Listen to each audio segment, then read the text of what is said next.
Mechdyne has a long and proven history of developing software for high-performance XR display systems.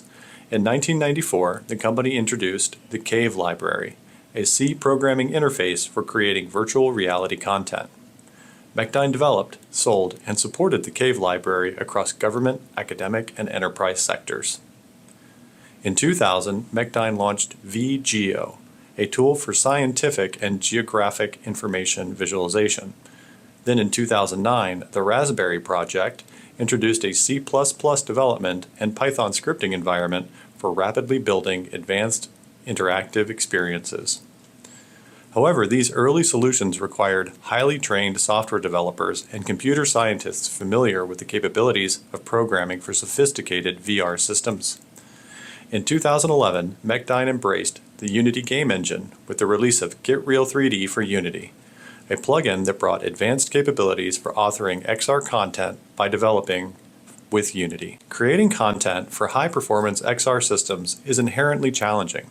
The hardware is often complex, involving components from multiple vendors and sometimes multiple computers driving a single display system. Off-the-shelf software options that support such configurations are limited. As a result, custom development is often necessary, which can be daunting for clients unfamiliar with how to begin building a VR experience that meets their needs.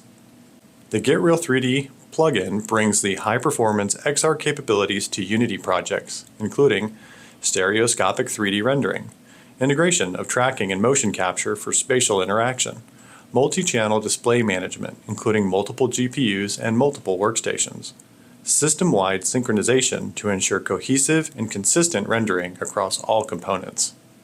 Get Real 3D supports 3 primary use cases. 1. Enhancing existing Unity applications. If you already have a Unity-based VR application, you can use the Get Real 3D plugin to scale it up for high-performance XR systems. The plugin augments your existing project with support for spatial interaction and advanced display configurations. 2. Authoring custom XR experiences. If you have an idea for an XR experience but no existing application, Get Real 3D enables you to bring that idea to life. Using Unity, you can author visual, auditory, and spatially interactive experiences tailored for high-performance XR environments. 3. Simplifying portability across display types. Adding the Get Real 3D plugin to your Unity application not only enables it to run on high-performance XR systems, Get Real 3D also enables portability between displays, from your high-performance XR system to your head-mounted display device. Get Real 3D for Unity uses 2 components, a plugin for Unity and a Windows application for launching Unity apps. This is a quick start guide on how to add the Get Real 3D for Unity plugin to a Unity project to build and run on an immersive display system. So I have here a basic Unity project that I've prepared with just a few models and static camera in it and some lighting. So the first thing I want to do is add my Get Real 3D package. So I'll use the package manager from the window menu. We distribute the package as a TGZ archive file, so you use the option Add Package from Tarball. In that menu, you want to navigate to your Get Real 3D installation location. So by default, that's in C, Program Files, Mechdyne, Get Real 3D for Unity, and then there's a subfolder for Unity projects. Inside that, you'll find all of the packages for, there might be multiple if you have different versions installed. So you want to choose the most recent version of Get Real 3D of the basic Get Real 3D package. You won't use the multi-cluster version unless you're using that feature, which is a more technical use case.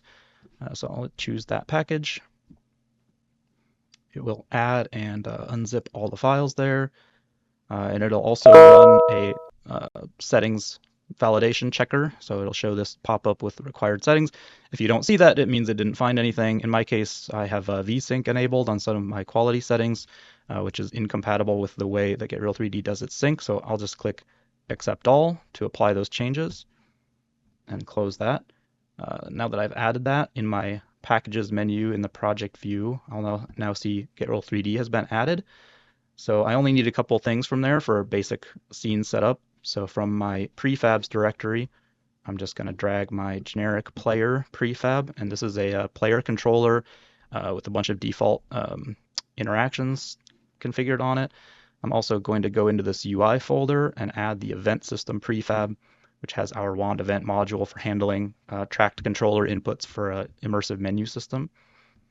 I just want to check that my player starts in a decent location, and that looks okay. I'll save my scene and run it. Oh, and immediately I started falling. That's because our default player controller is using a navigation mode that uses gravity, has gravity applied to it, so it relies on a ground collider to be able to walk around. In this case, I just want to be able to fly through my scene, so I'm going to change my default or my navigation setting from the default to our aim and go style navigation. Save and run again. And this time I'm no longer falling because it's not applying gravity. I did see there's a message here. There's 2 audio listeners in the scene. So what I want to do there is delete the default camera, the static camera from my scene. The Get Real 3D player controller will add its own cameras. We handle camera creation to support different display environments. So I'll just run it again. And there we go. I don't see any warnings. I'm also running our tracker simulator here. So this is simulating a tracked input from something like a fly stick or a game controller with optical tracking system attached to it.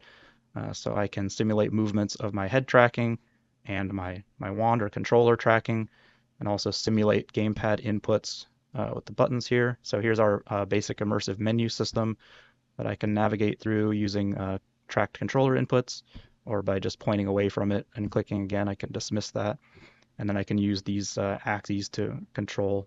This is like, using the left stick on a game controller, I can navigate through my scene. So that looks like everything's set up properly. So I can stop running that and build my project out and run it. So I'll make sure my scene is saved. And I'm just going to build this just as if it was a regular Windows build. So I just want to make sure my scene is in my build, and I'm just building for the default Windows 64-bit settings. By convention, I always like to put my builds into a build subfolder in my project, and then I might give it a name or date just to distinguish different builds if I'm keeping track of them. I'll just build into there, and that will compile everything to the executable. While that's happening, I'll make sure my Get Real 3D launcher is running.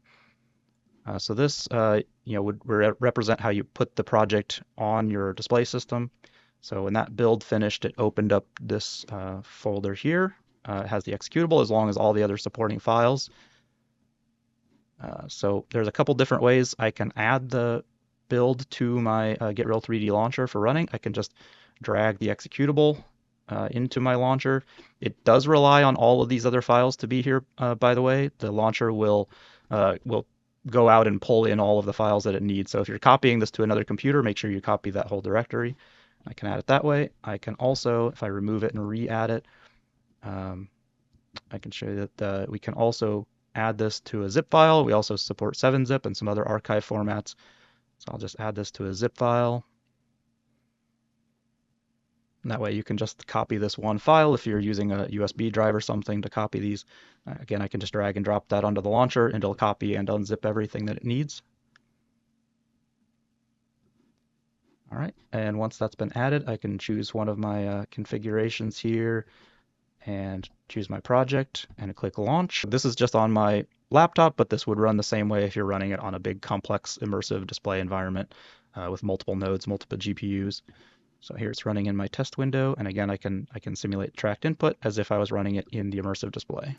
With Get Real 3D and Unity, your scientific data becomes an interactive, explorable environment.